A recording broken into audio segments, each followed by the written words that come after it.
L'agriculture en Afrique de l'Ouest fait face à de multiples défis. Assurer la sécurité alimentaire, nourrir sainement une population en forte croissance, préserver les systèmes sociaux et environnementaux, le tout dans un contexte de changement climatique. L'agroécologie répond à ce défi multiforme.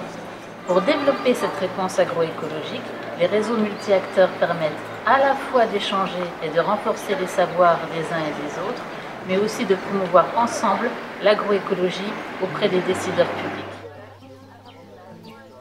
Convaincus par cette démarche, différents acteurs de différents horizons se sont rassemblés sous l'impulsion des plateformes SREC et PFONG et ont donné naissance à la Task Force multi-acteurs pour la promotion de l'agroécologie au Sénégal. Depuis novembre 2015, rencontres multi-acteurs et visites croisées entre champs, parcelles expérimentales et laboratoires sont régulièrement organisées. Après les visites de la ferme-école de Kaïdara et de l'université Cheikh Anta Diop de Dakar, c'est l'ONG des villageois de Ndem qui a accueilli les participants. Ils ont montré leur engagement agroécologique à travers le maraîchage biologique, l'élevage, la transformation alimentaire et l'utilisation du combustible bioterre. C'est un combustible qui est fait avec de l'argile et des coques d'arachide. Ça sort comme ça, comme boulette.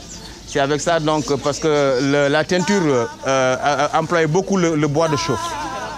Et comme nous sommes dans un milieu que vous connaissez, semi-désertique, c'est pour ça qu'on a eu la chance de trouver ce biocombustible. Technique de conservation, technique de conservation d'eau, technique de transformation, technique de fabrique d'engrais et technique de podrage. Comme ces 5 techniques-là, si on l'a, et la technique de conservation, si on l'a, on est un bon paysan.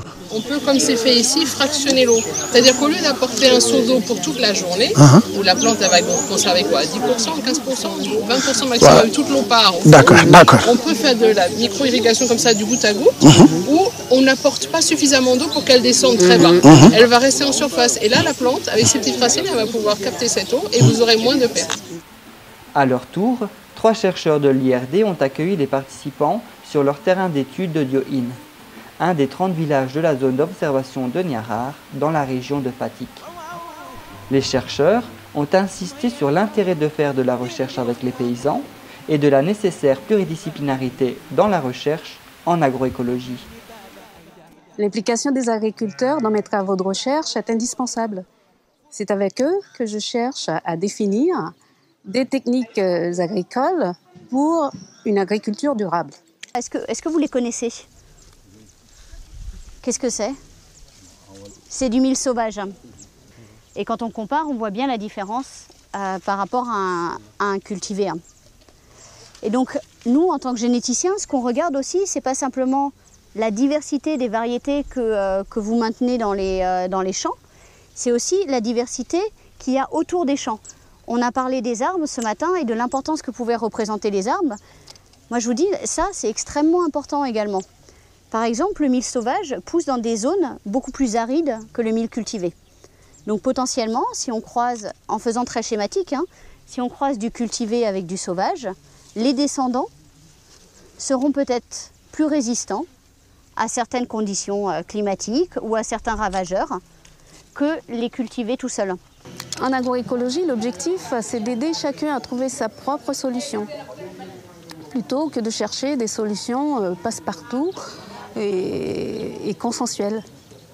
On augmente la matière organique du sol, on augmente l'activité biologique du sol et on permet donc la régulation de bioagresseurs, de certaines maladies, de certains agents pathogènes. On permet un rééquilibrage des agents intéressants et de ceux qui ne le sont pas. Nos recherches sont conduites pour répondre à des enjeux de société, comme la sécurité alimentaire ou l'adaptation au changement climatique. Les recherches entreprises aujourd'hui associent davantage les agriculteurs et les conseils agricoles à l'identification et à la résolution du problème. La diffusion en est ainsi facilitée.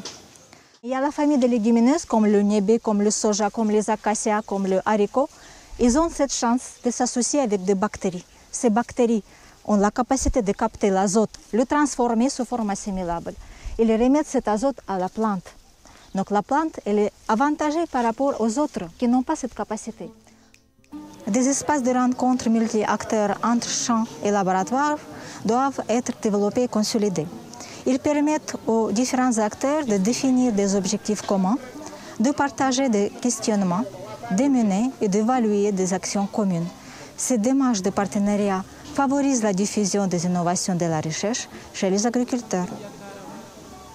Le partage que nous avons eu a été très bénéfique. Le fait d'avoir des chercheurs, des universitaires, des associations de producteurs et des associations de développement ensemble pour partager sur l'expérience des chercheurs sur le terrain pratique m'a renforcé énormément. Le fait de se regrouper entre chercheurs, ONG et paysans, ça permet de mieux cerner les problématiques concernant l'agroécologie.